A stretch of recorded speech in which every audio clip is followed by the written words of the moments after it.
Good afternoon. My name is Renee Bird, and I will be here discussing with you the IEP process. First off, let's talk about what an IEP is. It's a written statement for each child with a disability that is produced, reviewed, and changed at least once a year by a team of educators, parents like yourself, and anyone with any information or essential skills for the development of the student's education, special education program. It's an individualized is the essential term. Measurable goals for where we want a student's skills to be in a year must be in the IEP. It may also be intended to provide a significant advancement in the general education curriculum as well as a functional performance. It is important to form a committee in charge of creating these specialized programs. In the same way, there are specialists for each part of the body system in medicine. I believe these committees that are created educational curriculum for each type of student should also be established. Teachers, parents like yourself, school administrators, associate services, professionals, and of course the students can collaborate on the IEP to improve educational outcomes for children with disabilities. The Individual Education Program, IEP, is the foundation of quality education for each child with a disability. So it's many different parts of the process that we want to do. First part that we're going to discuss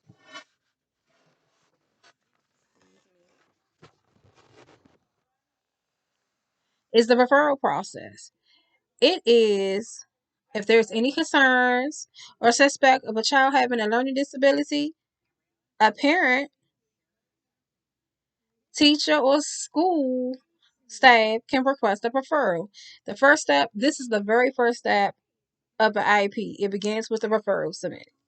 The IEP referral should be done in writing and should be dated, signed, and copied. Submitted it directly to the principal, school psychologist, or to your child's teacher.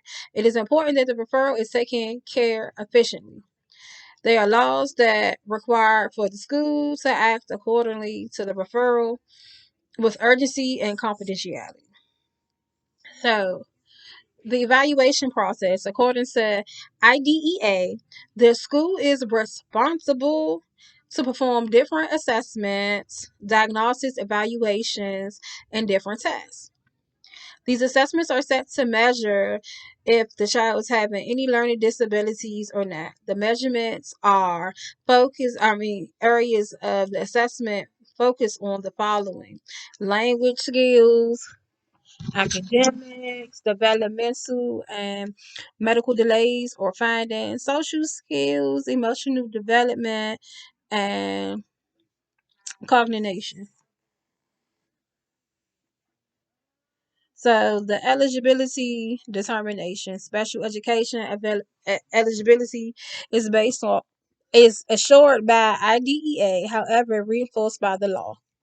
Every state has its own law, so you would need to look up which one yours has if you're not. For your state, but the IEP team is allowed the flexibility to determine and to finalize if a student qualifies for educational services.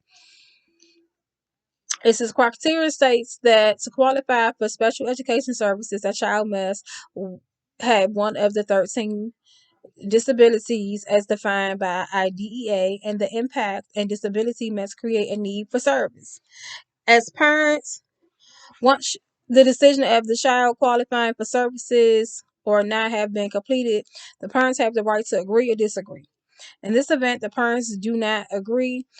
There can be a IE, which is an independent evaluation at the expense of the district school, not the parents that the child can take. So the components of IEP is the same responsibility to develop a student's IEP, taking in consideration 5 areas: student strength, the parents' concerns regarding the student's education, the rights, results of most recent evaluation or assessments, the functional academic development needs for the child, and any special factors. So here's the main part: parent and student involvement.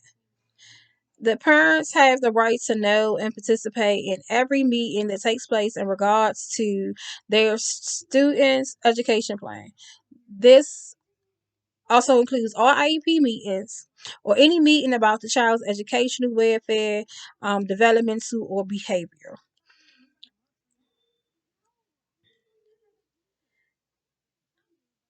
FERPA, which is FERPA, is a law that assures for all students' records to be kept confidential and accessible for parents and students upon request. If the parent's right to agree or disagree with any decision is modified, IEP evaluation processes or accommodation or information period given to you by the school or etc.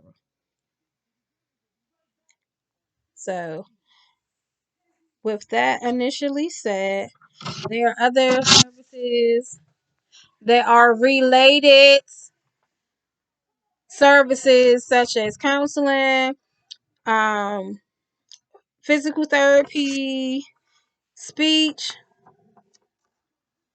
parents counseling and training, especially if you are new and don't have the know-how, you want better understanding of your child or the situation or the disability your child have.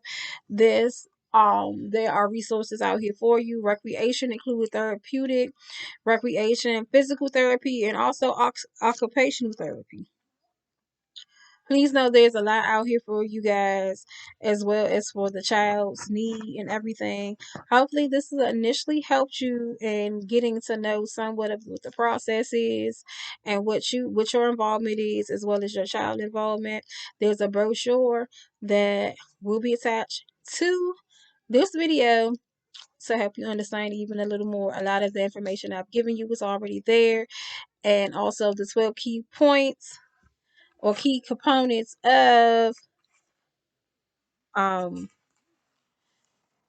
the IDEA that has the IEP evaluation process attached to it as well. So I hope this gives you some help. Have a good evening.